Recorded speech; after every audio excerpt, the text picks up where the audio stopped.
Queridos irmãos, queridas irmãs, que a doce e suave paz do Evangelho de nosso Senhor Jesus Cristo esteja e nos envolva hoje e todo sempre.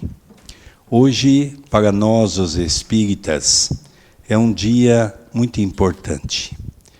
18 de abril de 1857, o professor Hippolyte Léon Denis Rivaio, que todos nós conhecemos como Allan Kardec, publicava há 169 anos essa obra fantástica, que é o Livro dos Espíritos, que hoje está sendo comemorado no mundo todo.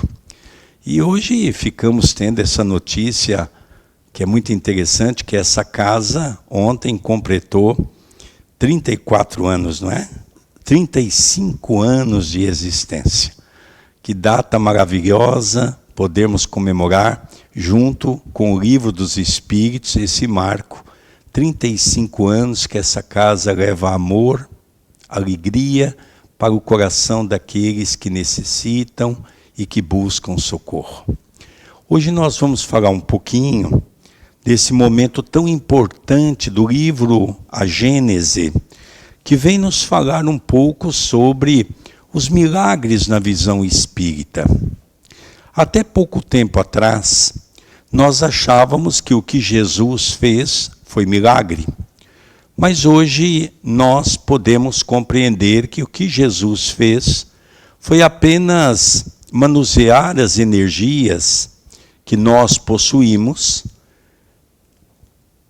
e muitas vezes, na condição de um médium, usar as energias com o plano espiritual, que não era o caso de Jesus, porque ele foi o médium de Deus, manipulava por si só todas as energias, fazendo tudo aquilo que nós conhecemos no campo da cura, tratando os obsessores, nos ensinando a trabalhar.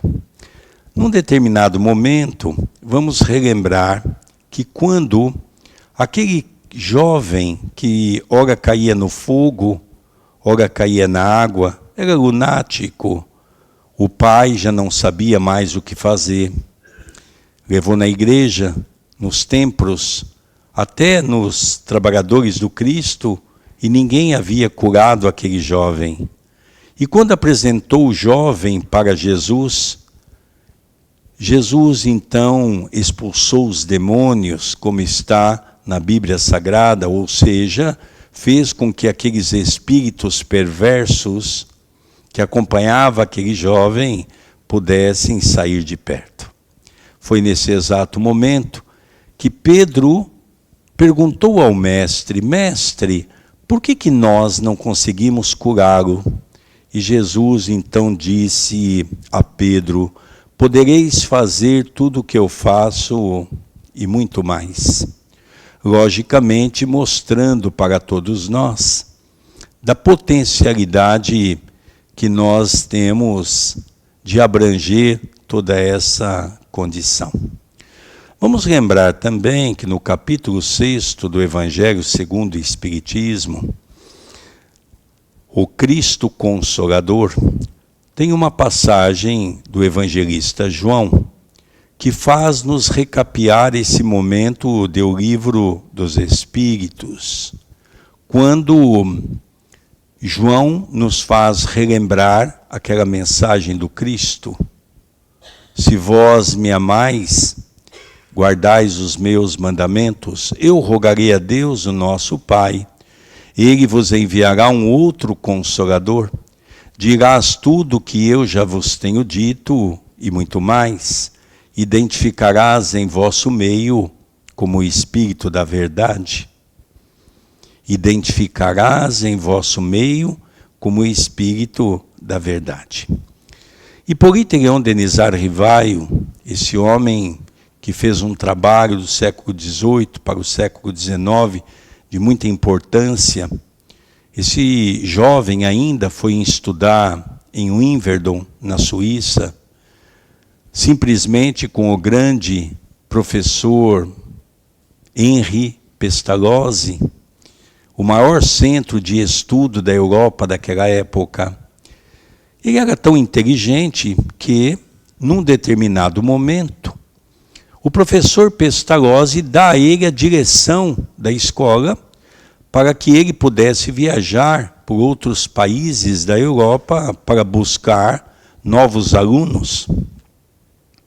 Quando Hippolyte se forma, ele retorna para a França. Vamos lembrar que ele é de família católica, estudou numa escola protestante, aprendeu o protestantismo, mas foi e tinha com ele um conceito de uma condição de ser ateu com referência às religiões, mas acreditava em Deus. Mas tinha dúvida sobre o comportamento que as religiões tiveram ao longo de muitos séculos. Tinha uma inteligência sublime e quando retornou para a França, foi convidado pelo governo da França para instituir o método pestalozziano de ensino. Em seguida, foi convidado pelo governo da Alemanha para instituir o método pestalozziano na Alemanha. Assim, logicamente, demonstrando uma cultura invejável naquela época.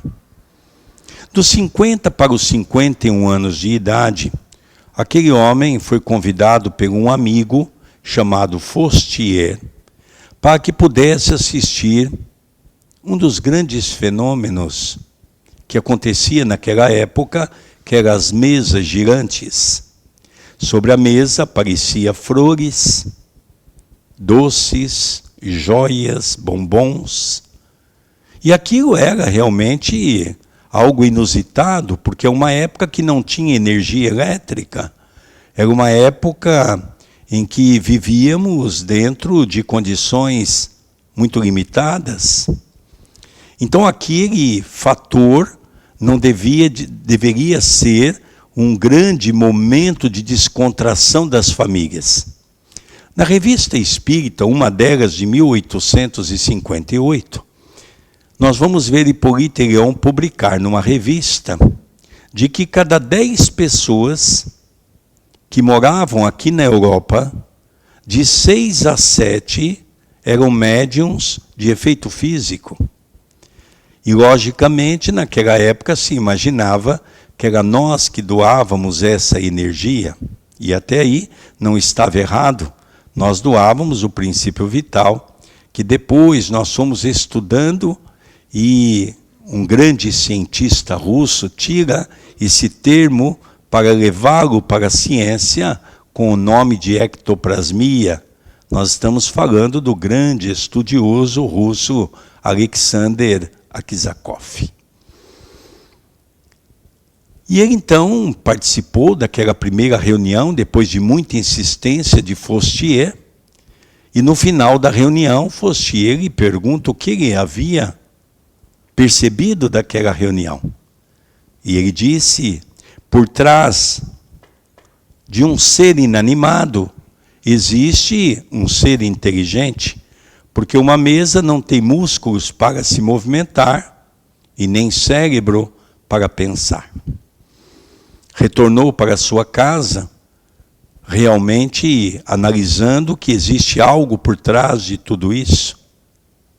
Numa reunião depois, ele procurou informações, já com comunicação dos espíritos, porque quando ele chega na casa dele, ele começa a escrever.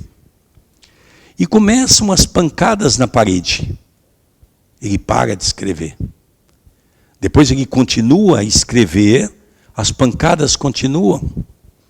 E ele pergunta, numa dessas sessões, se o espírito poderia dizer quem estava na casa dele naquele dia.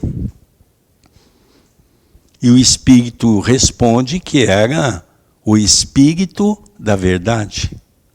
18 séculos para 19 depois de Jesus, nós começamos a receber a terceira revelação, que é a revelação espírita.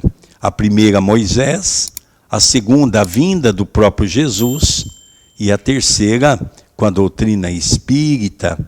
logicamente trazendo novos conhecimentos para todos nós, dessas energias que todos nós temos, principalmente nesses momentos atuais, que nós somos convidados ao trabalho do Cristo.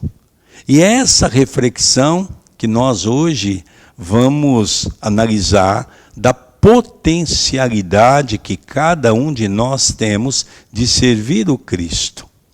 Mas para isso, era bom meditarmos um pouco o momento que nós estamos vivendo. Nós hoje estamos esperando, ansiosos, um governo dos Estados Unidos assinar uma terminologia de paz. Estamos ansiosos para que um Putin possa assinar um termo de paz. Mas nesses 5.000 anos que nós estamos na Terra com a raça inteligente, contando aqueles que vieram da região de Capela, os chamados exilados de Capela, que nós vamos ler no livro A Caminho da Luz, de Emmanuel, nós vamos perceber que a Terra nunca teve um dia sem guerra. As guerras sempre fizeram parte da constituição humana. Mas o que nós hoje somos convidados a refletirmos, hoje é sábado, ao longo da semana, qual foi o nosso comportamento dentro de casa? É importante refletirmos. Estávamos com a televisão ligada o tempo todo? Estávamos assistindo o jornal sobre a guerra? Estávamos ali vivenciando a guerra, trazendo essas informações para o nosso subconsciente? Logicamente, sabemos pelo Espiritismo que nós vivemos num mundo de ação e reação. Quando nós passamos a ver esse tipo de coisa, logicamente nós nos sintonizamos com espíritos dessa natureza, espíritos brincalhões, espíritos zombeteiros, espíritos que não têm compromisso com a verdade.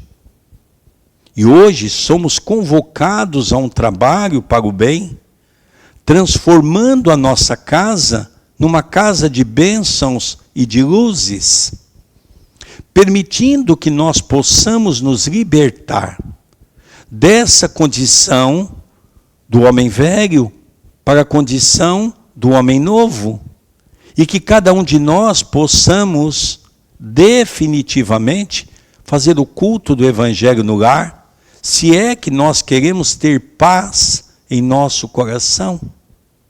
Não adianta nós imaginarmos que a paz está fora, sendo que ela está dentro de cada um de nós. Não teremos paz, não mudaremos para o mundo de regeneração, enquanto nós não mudarmos a nossa postura. E quando começamos a perceber a nossa postura, começamos a entender o trabalho que cada um de nós podemos realizar em nome de Jesus, porque o divino amigo Jesus disse a Pedro: podereis fazer tudo o que eu faço e muito mais. E nós vamos perceber que o que Jesus veio nos ensinar é exatamente o que nós podemos concretizar. No capítulo 15 do Evangelho segundo o Espiritismo, fora da caridade não há salvação, nós vamos compreender que existe um capítulo que é caridade material e caridade espiritual. Caridade material é aquela que nós edificamos no Brasil, por exemplo, um país de terceiro mundo, na África, aonde nós edificamos na Índia. Parte dos Estados Unidos também passa muita necessidade. A Europa, como disse o nosso irmão, começa a ter sérios problemas. E nós podemos começar a trabalhar nesse campo da caridade material. Hoje, como disse o nosso irmão, nós fazemos 4 toneladas de comida por mês. Esse ano o projeto é 50 toneladas de comida até dezembro. Logicamente, tudo isso sob o amparo do alto, Uma vez eu me lembro, o Rui, que nós estávamos na casa do Chico, e ali a conversa era sobre obra assistencial. O Brasil, naquela altura, estava mudando as suas leis. E um companheiro que era contabilista, contador, perguntou: Chico, nós vamos ter que mudar a nossa condição do centro. Tem duas opções. Eu me lembro que o Chico falou assim: Toninho, explica para mim o que é. Ele diz: nós podemos optar por uma instituição religiosa, que é o Espiritismo no Brasil, é considerado religião, e nós então não vamos ter verbas governamentais. Ou nós podemos optar por sermos uma obra assistencial, e aí nós vamos ter verba do governo. O Chico ficou olhando e disse: Toninho, se eu for instituição para receber verba do governo, eu tenho que excluir a palavra espírita? O Chico disse: sim, tem que excluir a palavra espírita, porque espiritismo está dentro de uma condição religiosa. Então eu lembro das palavras do Chico, quando ele disse assim: Deus me livre, meu filho. Por quê? Porque quando nós trabalhamos com Jesus e para Jesus, é Jesus que põe o alimento na mesa.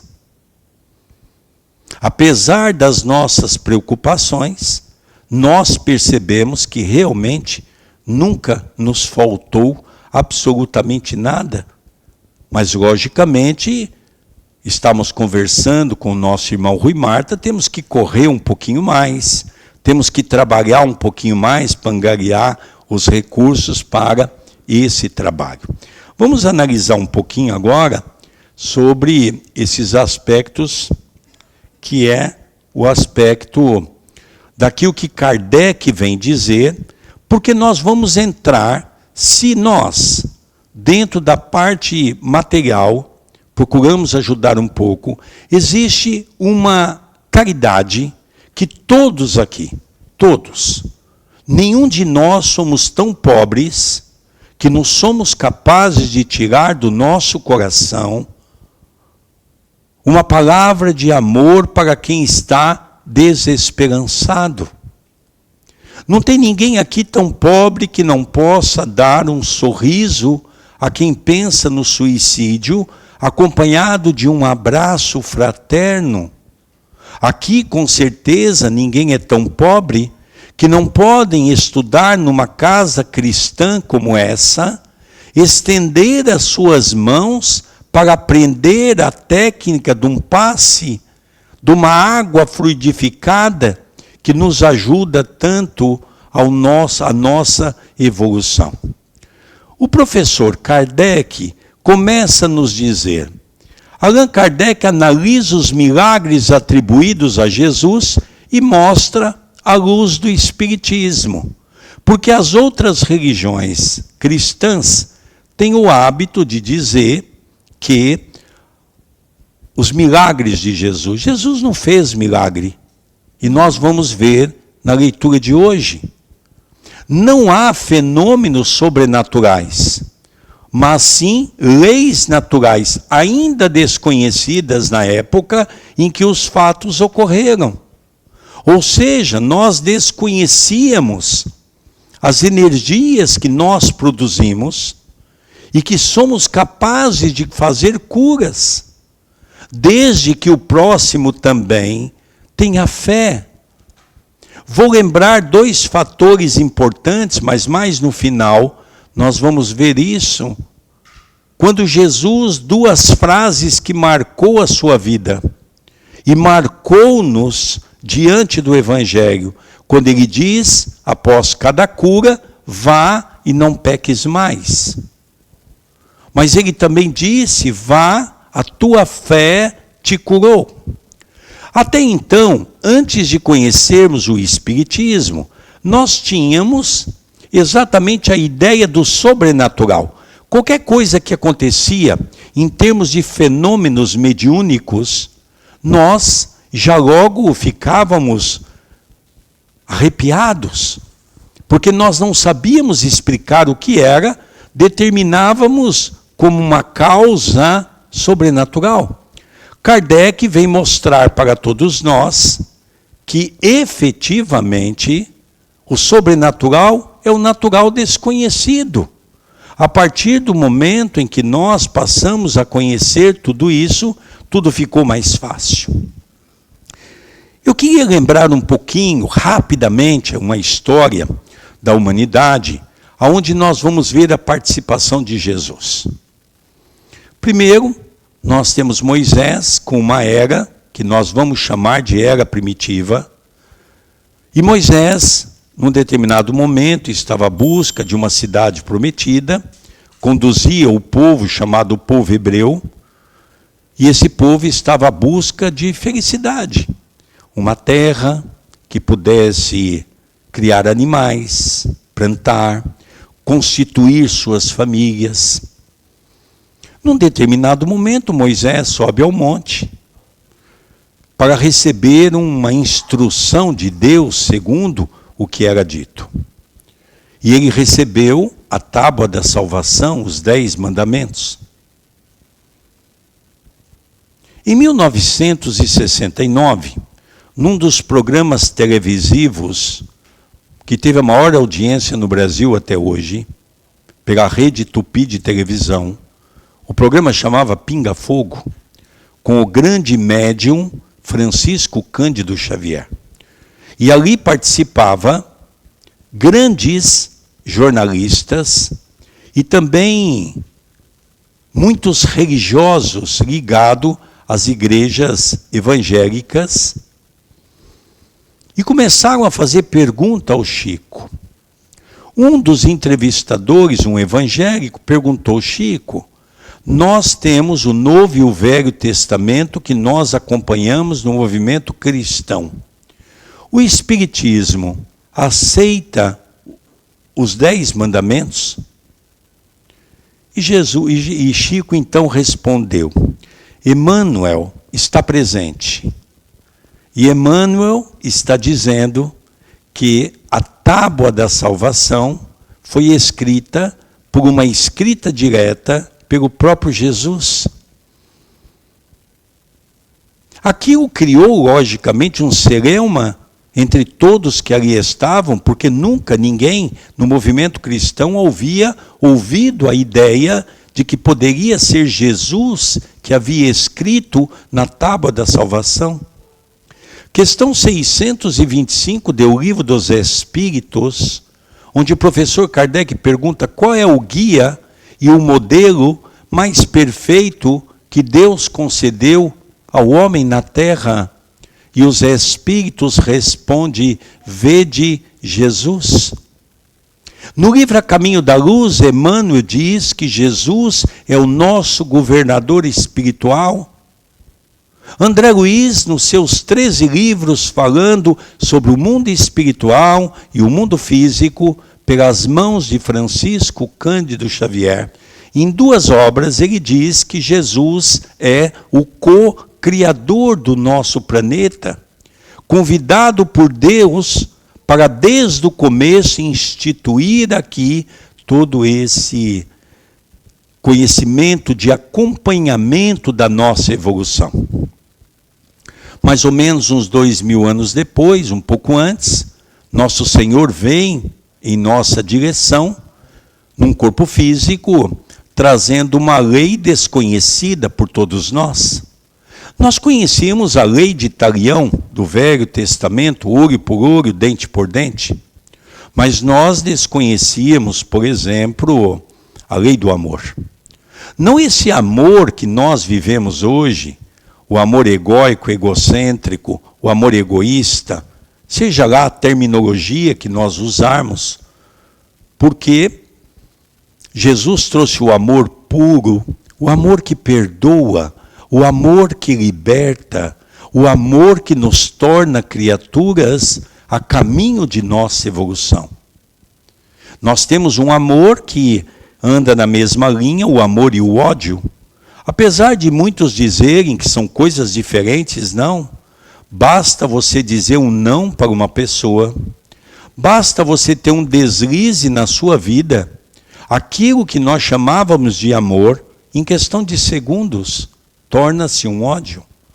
Porque nós não temos esse controle, então o amor e o ódio andam na mesma linha. E vamos compreender que num determinado momento, Jesus estava diante de um doutor da lei. Lembro-me que Jesus era judeu, de linhagem judia. E vou lembrar também que ele foi interrogado, está na Bíblia, no Novo Testamento, por um doutor da lei que queria testar o seu conhecimento. E o doutor da lei lhe pergunta: Senhor, qual é o maior mandamento? Jesus, percebendo a malícia, a maldade, diz a ele: o maior mandamento? Amarás a Deus de todo o seu coração, de toda a sua alma e de todo o seu entendimento, eis o maior. E amarás a teu próximo como a si mesmo.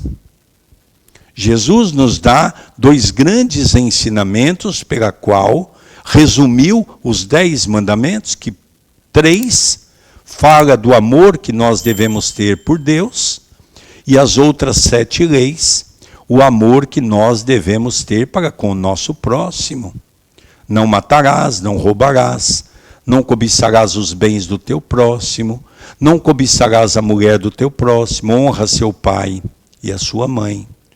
Então nós percebemos que depois disso, nós vimos ainda nos comentários de hoje, a passagem de João, que o Espiritismo, 18 séculos depois, vem trazer todas essas informações para que nós pudéssemos compreender que quando um fenômeno se apresenta dentre nós, basta nós recorrermos à segunda obra do Pentateuco Espírita, o Livro dos Médiuns, e nós vamos encontrar 70 tipos de manifestações mediúnicas, dividida em 2 grupos, mediunidade de efeito físico e mediunidade de efeito inteligente. Seguindo um pouquinho mais a origem, nós vamos ver, para o Espiritismo, milagres não é a violação das leis naturais, pois Deus, sendo perfeito, justo e imutável, não criaria leis para depois contrariá-las. Se Jesus é o co-criador do nosso planeta, logicamente ele não haveria de querer nada que fosse privilégios, já que ele veio para nos dar um testemunho da sua obra, nos ensinou o capítulo do amar, do respeitar, do ter paciência, honrar aqueles que estão ao seu lado. Lógico que ele não queria em nenhum momento ter algo especial, mas, dando continuidade,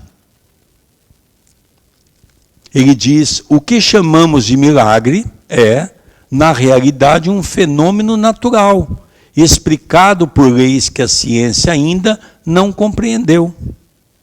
É por isso que nós vemos uma palavra muito interessante chamada ciência. Alguns anos atrás, um grupo de cientistas esteve numa palestra e começou a nos questionar se realmente, por que nós dizíamos que a doutrina espírita era ciência? Porque uma ciência tem que ter um começo, um meio e um fim. Ciência quer dizer cientificar-se de. E aí nós, explicando a eles que existe realmente um lapso na tradução da obra do francês para a língua portuguesa. Porque o que Kardec diz não é a ciência tradicional. Kardec usava uma palavra que depois foi excluída. Kardec dizia ciência experimental. Isso faz toda a diferença. Porque os grandes homens, como William Crookers, Ernesto Bozano, como Lombroso, pessoas que tiveram um grande estudo sobre o espiritismo, Leon Denis e tantos outros da ciência, tiveram que sentar com médiums de efeito físico para compreender a exatidão daquele momento. Ou seja, a ciência experimental é algo novo, como se nós falarmos para um filósofo que nós somos filosofia, eles não vão, logicamente, acreditarem, porque a nossa filosofia é uma filosofia espírita, dentro de preceitos e conhecimentos novos. Allan Kardec teve a preocupação de, como um grande professor que foi, trazer palavras novas para nos mostrar novos conhecimentos, palavras novas para novas orientações. Então, o que nós vemos hoje é exatamente os fenômenos naturais que até então não era explicado, e hoje começamos a estudá-lo, a compreendê-lo, para entender melhor tudo aquilo que foi dito para todos nós. Nós vamos perceber também que Kardec explica, e é muito interessante analisarmos isso, que muitos dos chamados milagres de Jesus, como cura, as expulsão de obsessores, visões, aparições, podem ser entendidos como. Interessante, há um livro dentro da Bíblia Sagrada, no Novo Testamento, que se chama Atos dos Apóstolos. E quando nós lemos esse livro, você vai estar estudando o livro dos médiuns,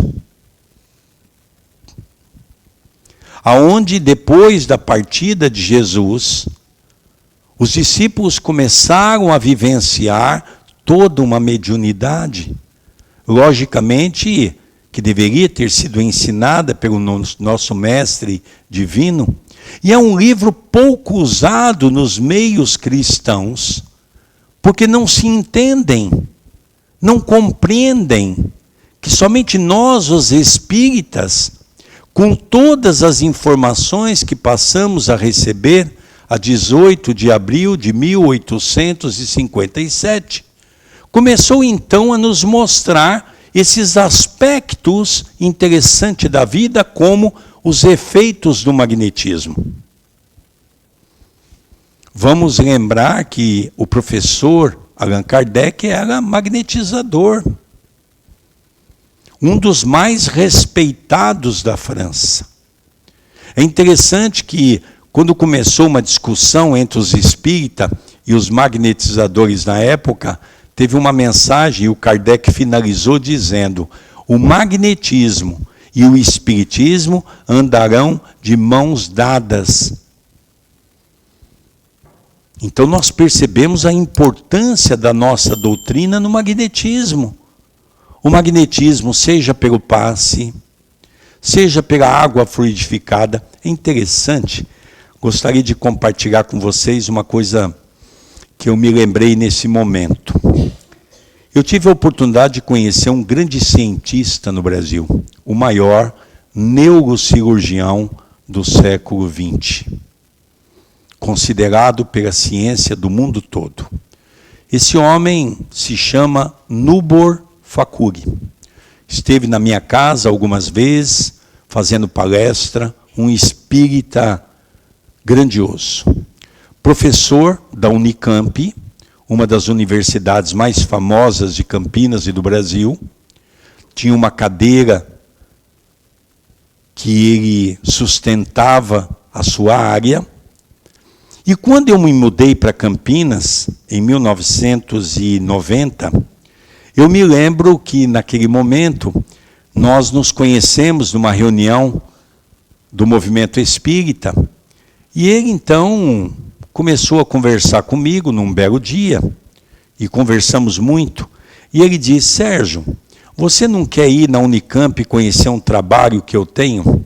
E eu fui. E era sobre a água fluidificada. E quando eu cheguei lá, ele mostrou os apontamentos, mostrou o resultado de que quando a água está no meio de pessoas que estão orando, ela tem uma modificação das suas moléculas.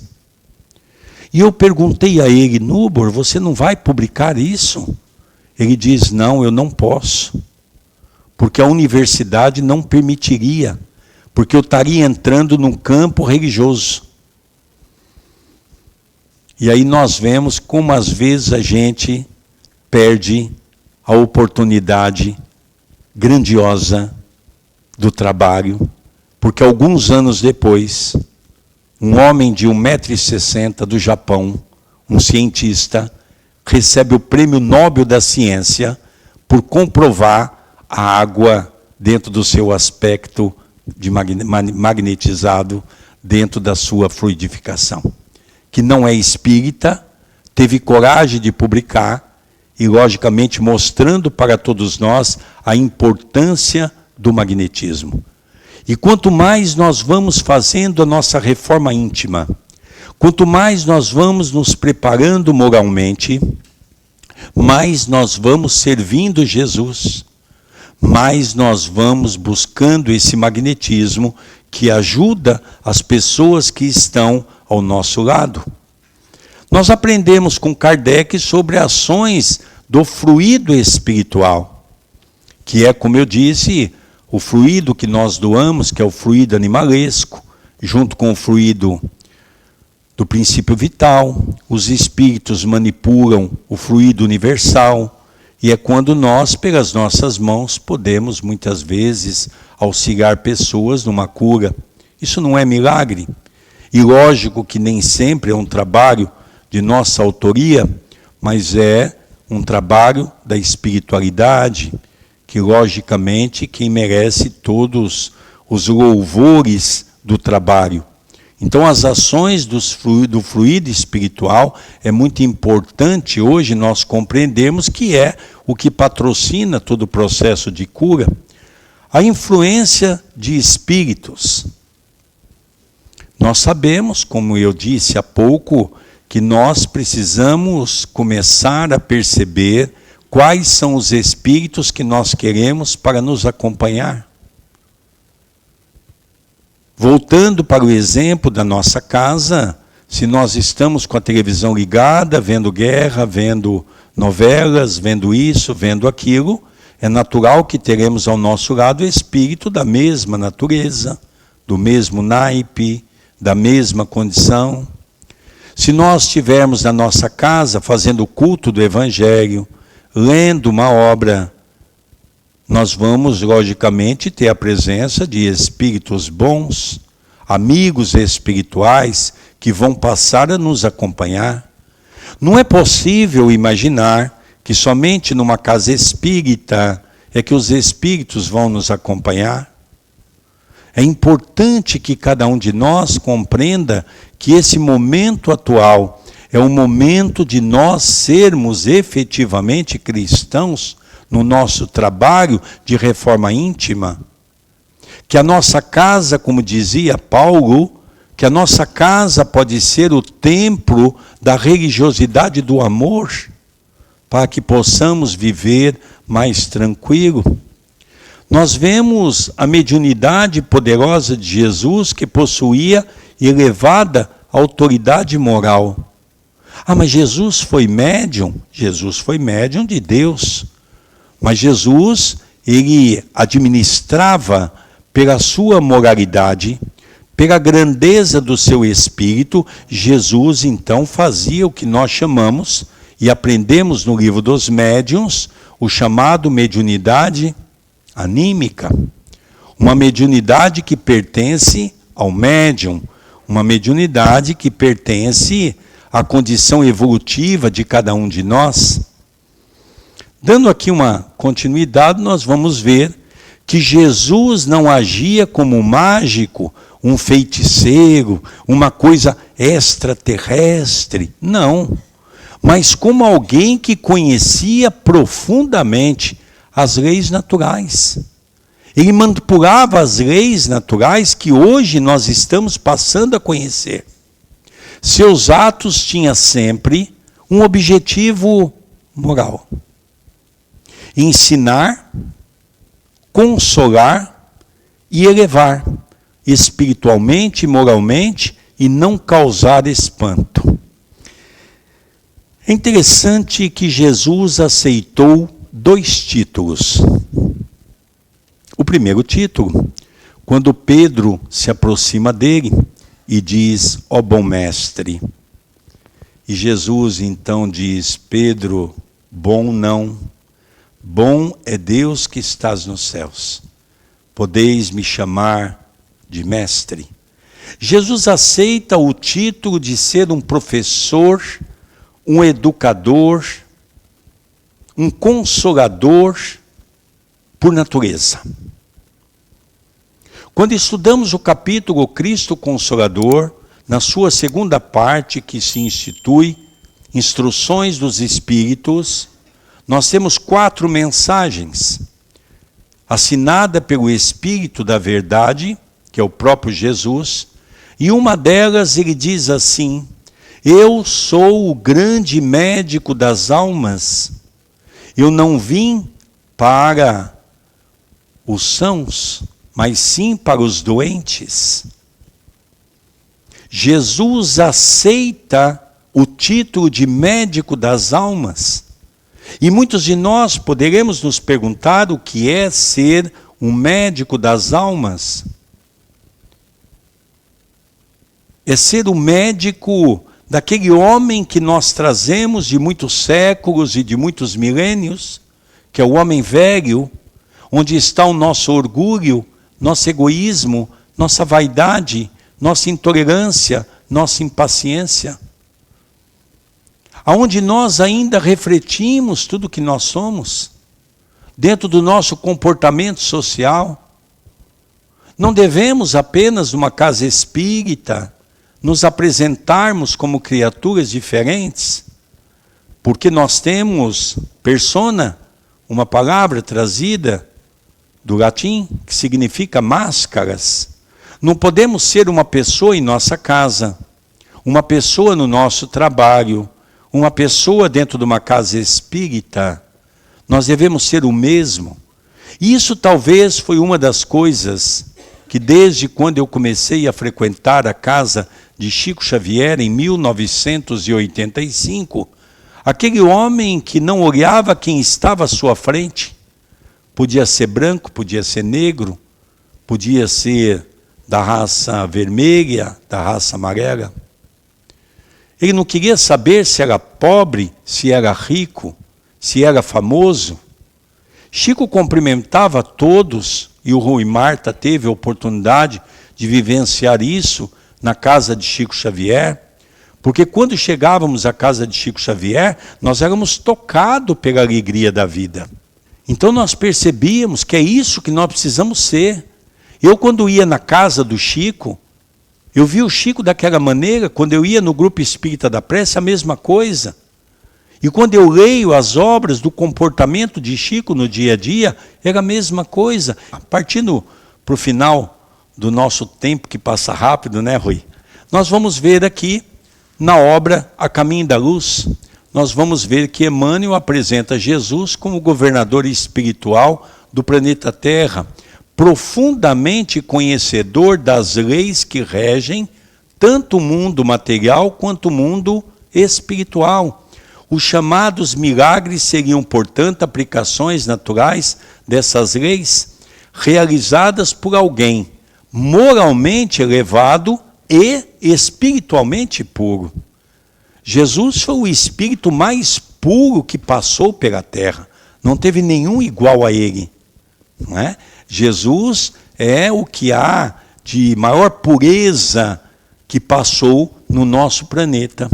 Isso reforça que Kardec, quando afirma que Jesus não suspendia as leis da natureza, mas as utilizava em graus superiores. Ou seja, todos nós poderemos fazer em abundância aquilo que Jesus fez, quando nós acreditamos em nossos objetivos, quando nós acreditamos nesse ideal, desse momento tão importante pela qual o Espiritismo, ou o cristianismo, melhor dizendo, nunca precisou tanto de nós como está a precisar nos dias atuais. Que Jesus nos abençoe, que Jesus nos envolva, que Jesus nos proteja hoje e todo sempre.